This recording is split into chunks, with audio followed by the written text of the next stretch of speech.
It took over 4 hours of debate before the Phoenix City Council ultimately decided to expand from 425 beds to 900 shelter beds on the Human Service Campus in downtown Phoenix.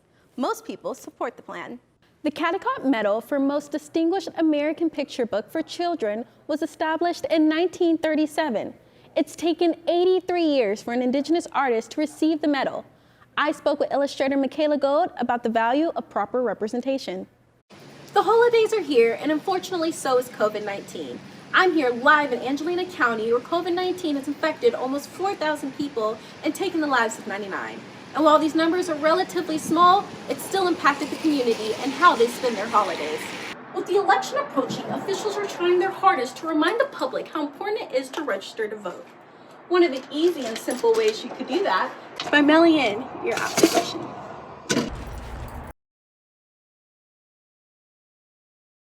So I'm very well aware of what it's like to have the unsheltered as neighbors, but right now beds are the solution.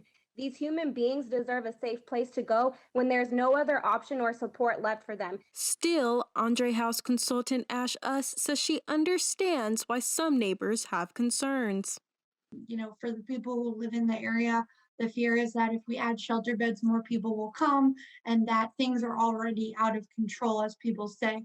And our theory of change is that if we can shelter more people, there's less people on the street, so there's less trash. Although the Phoenix City Council agreed to increase beds, they rejected a proposal that would have added a low-barrier shelter at Andre House. Jonathan Coppell explains that type of shelter allows those who have mental health disorders, drug offenses, and other issues a place to go. That shelter would be more accessible. So it would let people bring pets. It would let people bring a lot of stuff. It would let people come in 24 hours a day. And that's an important addition because there are certain people who can't be accommodated in the shelters that we currently operate. Phoenix City Council member Michael Nowakowski says poor neighborhoods are willing to help the homeless, but should not have to shoulder the higher burden of a low-barrier shelter.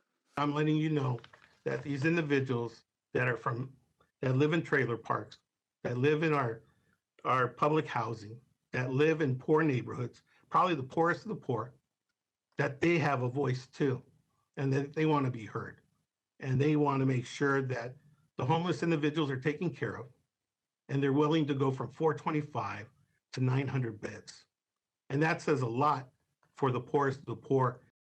Amy Schwabenlander is executive director at the Human Service Campus. She says advocates for the homeless will continue to seek to help the neediest of the needy. We're not going to give up. We're going to keep problem solving and think creatively about how to find solutions. I feel like I say I'm sorry to people every day, though, because I can't fully help them. Michaela Gold is the first Native American to win the prestigious Randolph Cattlecock Medal for her illustrations in We Are Water Protectors, a children's book inspired by Indigenous-led movements across North America. Children are seeing what we are telling them is important and valued. So if we can give them diversity and inclusion, that helps not only, like in my case, since I work in Indigenous Kidlit, it not only helps Indigenous children feel seen and valued and important, it also helps non-Indigenous children and adults see a whole range of lived experiences.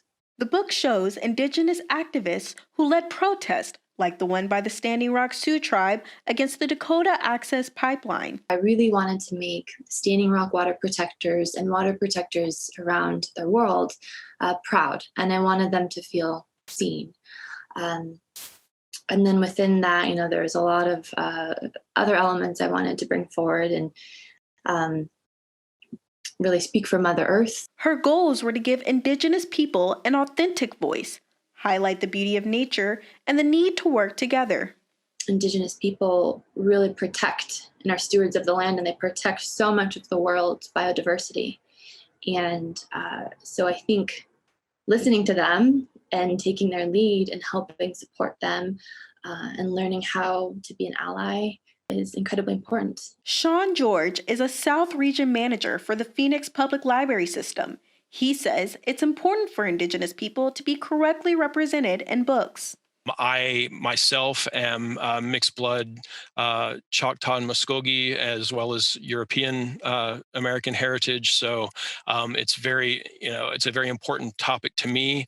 People come to literature for a lot of different reasons, but very often it involves looking for some sort of reflection of our own experience in what we read, so that we can feel some sort of affirmation or validation, but also important is to see the rest of the world, or perhaps other worlds outside of our experience. George, a former youth librarian, says children have been hurt by Native American stereotypes.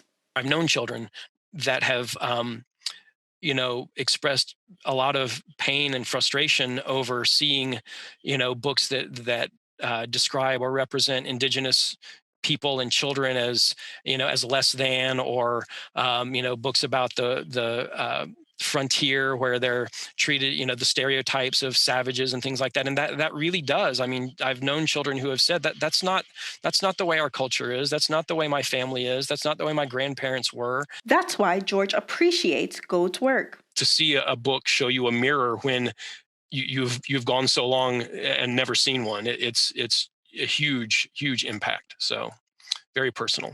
I've heard from a lot of wonderful people, and I do think it's inspiring, Native youth and non-Native youth. And I think that's a beautiful thing, because I might be the first, but I definitely won't be the last. And that is a really, really wonderful thing.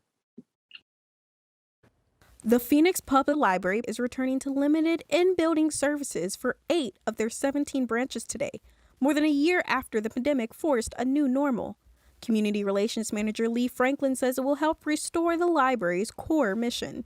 One thing that we were very proud of and worked really hard during this last year to try to replicate that library experience as much as possible through curbside and virtual. But we know that there are some things that just can't be replaced, that our customers can enjoy in an in-building visit. Patrons will be allowed back into the building in the afternoons to use computers, check out books, and borrow laptops. Franklin says a priority is to eventually bring back a full library experience while also ensuring the safety of their customers and staff. We're going to require masks and social distance. We've installed health shields at our customer service point of contact. We will also have health shields in between the computers. We know that's a big service that a lot of our community needs from the library. Phoenix Public Library liaison Geraldine Hills says library leaders collaborated with health advisors on safety protocols like laptop loans and Wi-Fi that extends to library parking lots. We've tried to be creative and give people options. So if they really still aren't comfortable coming into a building to do, like you said, file taxes, whatever, that's why we have hotspot lending now. Where people can come in and use their library card to check out a hotspot. They can sit in the parking lot and do it from doing our Wi-Fi using the car. Hills and Franklin believe the libraries are ready to welcome patrons back inside. I'm very proud with our library family at Phoenix Public Library.